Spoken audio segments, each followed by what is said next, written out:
মানুষটি ছাড়িল কে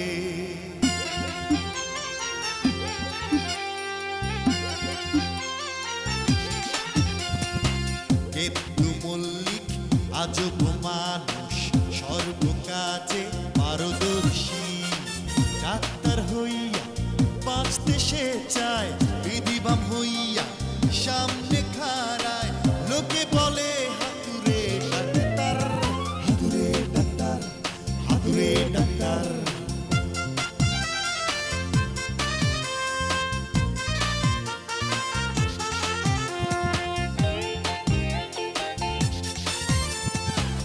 আরেকটি মানুষ রঙিন ফানুষ মোটা চৌধুরী সাহেব টাকার জোরে চৌধুরী বনে থাকে এখন ঢাকাতে এই মানুষটি ছাড়িল কে তার গ্রামে গেতু কাছে খায় সে চরম ধরা বউ পেটায় ঝাড়ু দিয়া মানুষ আসে লাঠি দিয়া হাতুরে ডাক্তার গেতু মল্লিক হাতুরে ডাক্তার হাতুরে doctor my mother's brother will send money উনি একটু কুঞ্জস তো তাই টাকা পাঠাতে একটু কষ্ট হচ্ছে স্ত্রী নিয়ে আইছিস জি উস্তাদ ভালো করেছিস কালকে থেকে কাম শুরু করবি হ্যাঁ এ বলটু জি উস্তাদ শোন ওই কিছু তেনা জোগাড় করবি তেনা তেনা দিয়ে আবার কি হবে?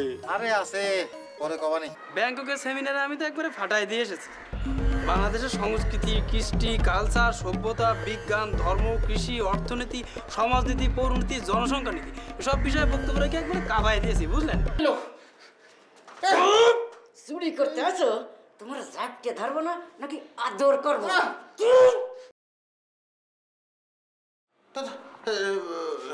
আর তারপর তারপর কি? তারপর ভাইজান আমি কিছু জানি না আমি ঘুমায় বলছিলাম বল্টু জাগন ছিল বল্টু জানে বল্টু সাহেব বাকিটা কি হলো? বাকিটা হয়েছে কি ভাইজান আর গলার দিকে ওই সুন্দরী মায়েরা আইছিল হ্যাঁ এখন আমার একটু সহানুভূতি হলো আমি দুটো হাতে দিলাম আর চারটে আমি খেয়ে ফেললাম বাবা বিউটিফুল তাহলে তো আপনি বল্টু সাহেব এই তুই তো চার্লি চ্যাপলিনের মতন ছবি তো বানানো হয়ে গেছে তাইলে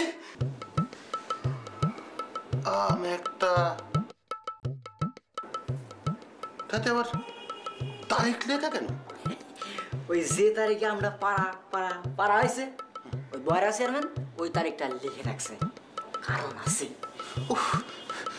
কারণ টারণ বাদ দে এত সব পাগলদের মধ্যে আমিও পাগল হয়ে যাবো টাকাটা কোথায় আছে আছে কই টাকাটা আছে এই ডাবের পানি না খালি তো টাকা বাড়াবি না নে ও ডাবের সাথে টাকার কি সম্পর্ক? আছে আছে এই ডাবটা যখন খাবেন বুঝছেন তারপরে মাঝখানতে একটা ফাড়া দেবেন ফাড়া দিলে পরে ওর ভিতরে পলিথিনের একটা প্যাকেট আছে ওই প্যাকেটের ভিতরে টাকাটা রয়েছে তাই নাকি? তোর মাথা তো অনেক বুদ্ধি রে কিন্তু এত কষ্ট করার কি দরকার ছিল? আপনি বয়রা চেয়ারম্যান বয়রা বলবি না একটা গোটা যাবে তোর আমার কি দোষ ওই চেয়ারম্যানই তো হাইজাকারের চোখরে ফাঁকি দেওয়ার জন্য এই কায়দাটা শিখিয়ে দিয়েছে তাহলে ডাবার পানিটা এখন আমারে খাইতে হবে না ভাইজান অন্য কেউ খালি হয় কি? না ভাইজান আপনি খান তাড়াতাড়ি খান তাড়াতাড়ি টাকাটা পাওয়া যাবে না নেন আপনি খান বললো হ্যাঁ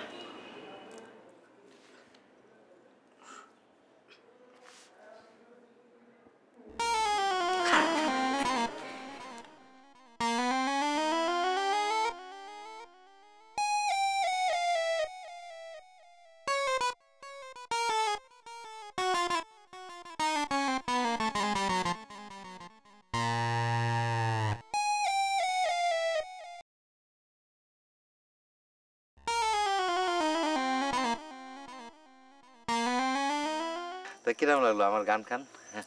ভালো লাগিছে? ভালো।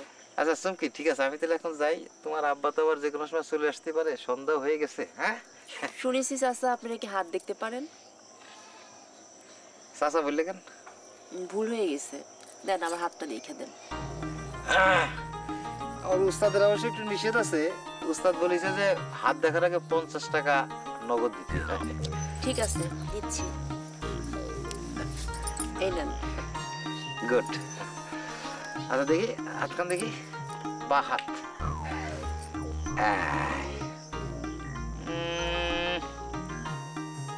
একটু শনির দশা আছে, অবশ্য মেঘ ধীরে ধীরে কেটে যাচ্ছে, অসুবিধা নেই। আর বিবাহিত লোকের প্রেমে পড়ার সম্ভাবনা আছে। মানে আমি সম্ভাবনার কথা বলতেছি আর কি, হতেও পারে আবার না হতে পারে। আর ধন সম্পদ ভালো, স্বামী সোহাগী হতে পারবা। বেশি দূরে বিয়ে হবি না, মনে হয় কাছেই হবি। দূর উস্তাই, সব কি করতেছেন? না মানে সম্ভাবনার কথা বলছি।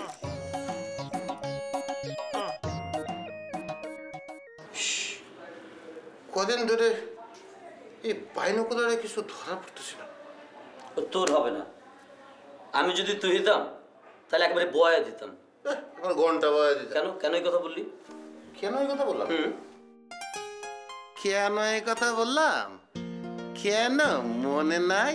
একবার এক সুন্দরীরে দেখে পাগল হয়ে গেলি। আমি বললাম যা, সাহস থাকলে গিয়ে কথা বল। তুই বলি নো প্রবলেম। বীর দর্পে তার দিকে হেঁটে যাওয়ার সময় যে সিপটা মেরে পেটে গেলি। ট্রাস্ট মি, আমার কোনো দোষ নেই। লন্ডনে কত মেয়ের সাথে কথা বলেছে এভাবে। এখানে সব অভদ্র, রাস্তাঘাটে কলার ছিলকা ফেলে রাখে। What a nonsense. ননসেন্স? ওরে আমার ননসেন্স রে। এটা ঢাকা শহর, এটা লন্ডন না। এইখানে এই কি কয়, হাবা গোবার মতো কোনো সুন্দরীর মুখের দিকে তাকায় হাঁটতে গেলে সিটপটাং হয়েই পড়তে হবে। বিদেশে হলে অথরিটির নামে কেস হয়ে যেত। বাদ দেন জানাব, এই যে তো স্মার্ট স্মার্ট করেন, সেদিন জানি আবার কি হয়েছিল? সেদিন আবার কি হয়েছিল? Tell me. কি হয়েছিল? এক বিউটিফুল মহিলারে দেখে তার টেবিলে গিয়ে বসলি, তারে কি যেন বলতে গেছিল, আমি তো মানা করেছিলাম। তারপরে যেন কি হলো? Nothing bad said. আমি বললাম আপনার কি একটু সময় হবে, আমরা কি একটু কথা বলতে পারি? ও কথা বলতে পারি, তারপরে যেন কি হলো? কি আর বলবো, হোয়াট এ ফানি লেডি। চিৎকার করে বললো, ও গো এদিকে আসো, দেখো এই লোকটা যেন কি বলতে চাইছে। দেখি আমার আব্বার সাইজের হেভি ওয়েট একজন এদিকে এগিয়ে আসছে। তারপর আর কি করা?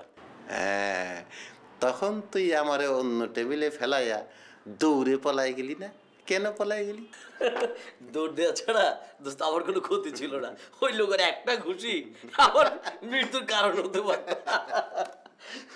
দোস্ত আমার একটু ওই পাশে বাড়ি মেয়েটার খবর আনতে না। এই তোদের গ্রামের বাড়ি থেকে যেন কে এসেছিল, ও কোথায়? ও একটু ঢাকা শহর করলে ঘুরে দেখবে। ও কিন্তু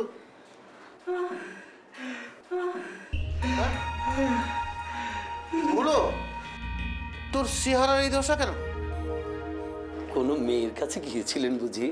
আরে না না, আমি জনগণের স্বার্থে উপকার করতে গেছিলাম। কি উপকার করতে গিয়েছিলি? একটা বাস দিয়ে কালো ধোয়া বাড়ায়া চারদিকে আবার ও বন্ধ করা যাচ্ছিল। তো ভাবলাম পকেটে তো একটা পলিথিন আছে, তো এই পলিথিনটা দিয়ে বাজিয়ে দিলি, ধুমাটা কমিয়ে যাবে নি। Very interesting. তারপর উনি কিটা কথার ভিতর ভাড়াত্র দিল। সরি সরি, ও আমার বন্ধু শান্ত। আচ্ছা তারপর কি হলো? তারপর বাজান বলছেন, আমি ওই পলিথিনটা নিয়ে ওই মুখটা নিচু করে যে আমি বাঁধবার গেছি, সেই ভগ ভগ করে আচমকা ধোয়া এসে আমার এই ভূতের রোগ সজ্জা সজ্জিত করে দিয়েছে। বল্টু, তোর মুখে এসব কি? ও তো আপনার পলিথিন দিয়ে ধোয়া বাঁধতে গিয়েছিল, আর আমি চিন্তা করলাম এই অবসরে বসে না থেকে একটু ঢাকা শহরের বাসের ছেলে মেয়েদের অবলোকন করে আসি। কিন্তু বাসের মধ্যে থেকে কে যেন হঠাৎ করে পানির দিক মেরে দিয়ে আমার এই অবস্থা করে দিয়েছে।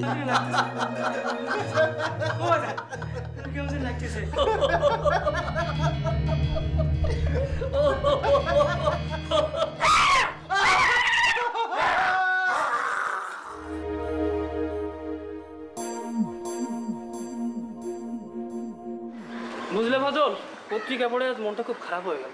কেন খারাপ হয়ে গেল কেন? এই যে দেখো, এই নদীর তিন গুলান কিভাবে মানুষ দখল করে বিভিন্ন কারখানা বানায় ফেলছে। এ তো অনেকদিন ধরে হয়েই আসতেছে, তাতে কি হয়েছে? দখল করতে পারলেই তো হলো। বুঝলে ফজল, নদী নালা শুকিয়ে যাচ্ছে বলে এখন আর মানুষ আগের মতো গান লেখে না, কবিতা লেখে না। প্রেম ভালোবাসা কেমন জানি সব শুকায় যায়। কিন্তু নদীর সাথে এসবের সম্পর্ক কি? কি সব কন্যা? আমি যা বলি ভাইবা চিন্তাই বলি। আমি হলাম গিয়ে পেশাদার কথা শিল্পী। কথা শিল্পী? সেটা আবার কি? মানে বিভিন্ন সভা সমিতি আর টিভি চ্যানেলগুলো নে টক শো করে কথার জাল বুনি, তাই আমি হলাম গিয়ে কথা শিল্পী। বুঝলে ফজল, নদী দেখা মনের মধ্যে ঝড় উঠে। ঠিকই কইছে, এবার ঠিকই বুঝতে পারিছি। মনের মধ্যে কিরাম উতাল ফাতাল করে ওঠে। আহা, কি সেই গান! নায়া রে নায়ের বাদাম তুইলা, কোন দেশে যাও সইলা। নায়া রে নায়ের বাদাম তুইলা, কোন দেশে যাও সই। আপাতত আর কোনো দেশে জাতি হবে না। চলো কনে ভিতরে চলো। ভিতরে? এই নদীর গভীরতার কথা শুনে যাও। ওটা পরে শুনবো। চলো না, সব মূর্খ লোকজনদের দেখে তুই হবে না। ও আচ্ছা, ঘটনা তো তা না। টাকা পয়সা না, এই বাসের এই কালা দুয়া খাওয়ার পরে এই মাথার নেটওয়ার্ক কি কোনো কাম করতেছে না, হিসেবে মিলিয়ে পারতেছে না। সে বয়রা চেয়ার যে কত টাকা দিছিল, কত দেব কত নেব, সে সিনেমাটা না দেখলেও তো এক কাম হইতো। আবার ওই নাটাটা ওইটা আবার 100 টাকা আবার ওই চকপটি খাইল, কোনো নেটওয়ার্কে কাম করতেছে না।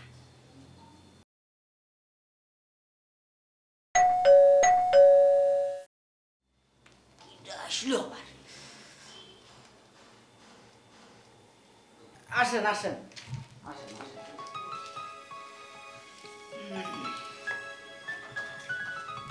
Who are you? ইংরেজিতে কথা কইতেছে, হ্যাঁ? তাহলে তো মনে হয় বিদেশি। কেন, ওই আমারও দেখে কি মানুষ বলে মনে হইতেছে না? Oh no, তুমি কে? আমারও তো একই প্রশ্ন। আপনি কিটা? আপনার তো আমি আগে কখনো এই বাড়িতে দেই নাই কেউ।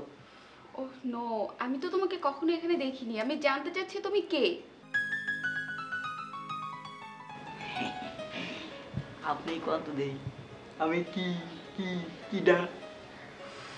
এই জোকারটা কোত্থেকে জুটলো?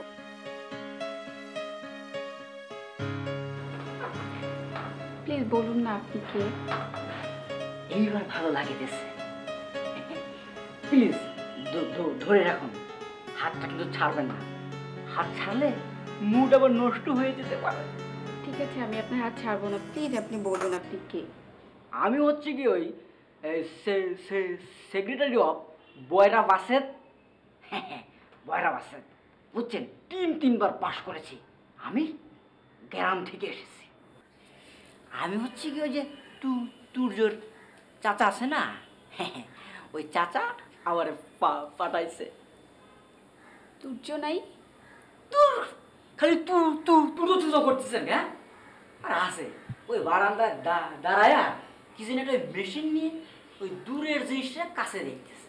ও বাইনোকুলার, বলেন না আমি এসেছি। জীবন জীবনটা আমার একদম শেষ হয়ে গেল। জেনে যাতেছি সেনে এই সেক্রেটারি কাম করা লাগতেছে, দূর যাতেছি।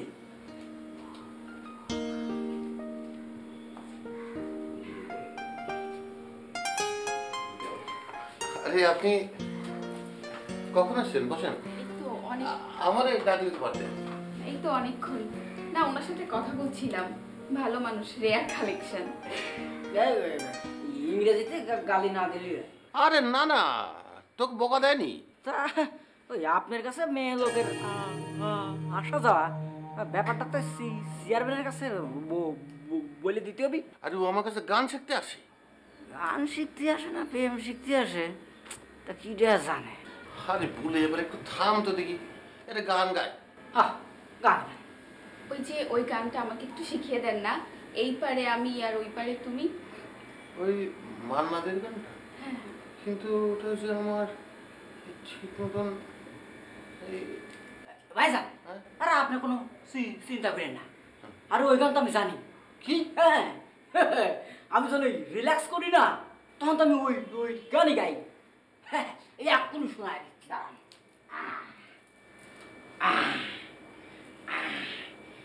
এই পারে আমি আর ওই পারে তুমি, মাঝখানে নদী ওই বয়ে বয়ে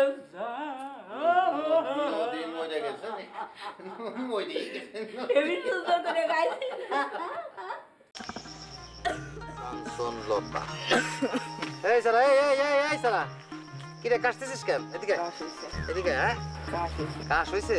বয় বয় বয়। কাশ হয়েছে তা আমার আগে কবি না, তাহলে তোর জন্যই হতিছে থানকুনি পাতার রস। বাইটে রস করে খাওয়াই দেবো, একদিনের মধ্যে অল ক্লিয়ার। ভালো হয়ে গেলে কালকে টাকা দিস। হ্যাঁ আচ্ছা, থানকুনি পাতা হলো এইটা, দাঁড়া।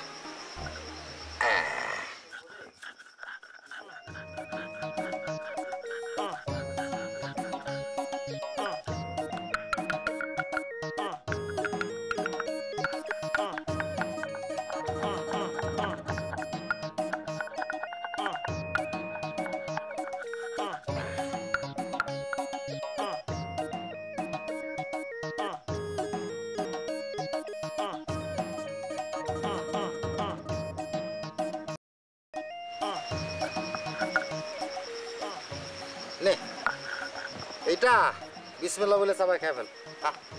নে খা খা খা খা, রস খা, সাবরা ফেলাই দিবি, বুঝছিস? নে একটু নে একটু নে একটু নে, যা সাবরাটা ফেলাই দিবি। আর কালকে ইনশাল্লাহ ভালো হয়ে যাবি, ভালো হয়ে গেলে কালকে টাকা নিয়ে আসবি। হ্যাঁ যা যা যা যা।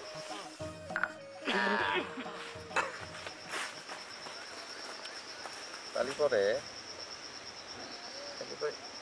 এইটা হচ্ছে কাঞ্চনলতার ত্রিমক্র, ত্রিমক্র পাতা। এটা আচ্ছা উস্তাদ করছিল ত্রিমক্র, ত্রিমক্র।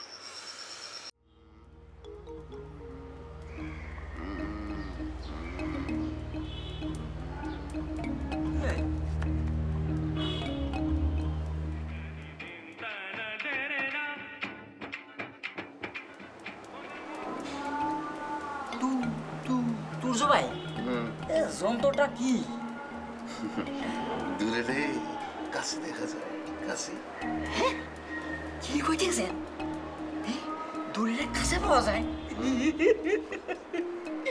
তাহলে তো এই যন্ত্রটা আমি গ্রামে নিয়ে যাব, খালি দেখা করবো আর কাছে পাবো। কি দেখবি আর কি কাছে পাবি? আরে আছে না, কত আছে মনের মানুষ, খালি দেখবো কাছে পাবো। দেন একটু দেখে গে।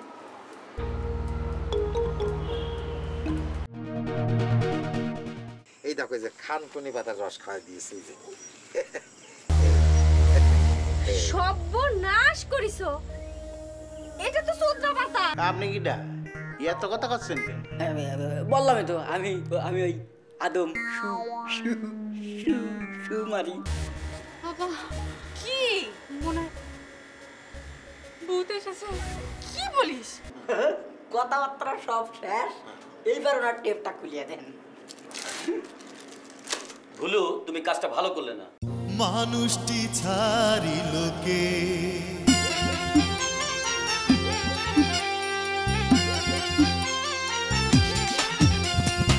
কেতু মল্লিক আজব মানুষ, সর্বকাজে পারদর্শী। ডাক্তার হইয়া বাঁচতে সে চায়, বিধিবাম হইয়া সামনে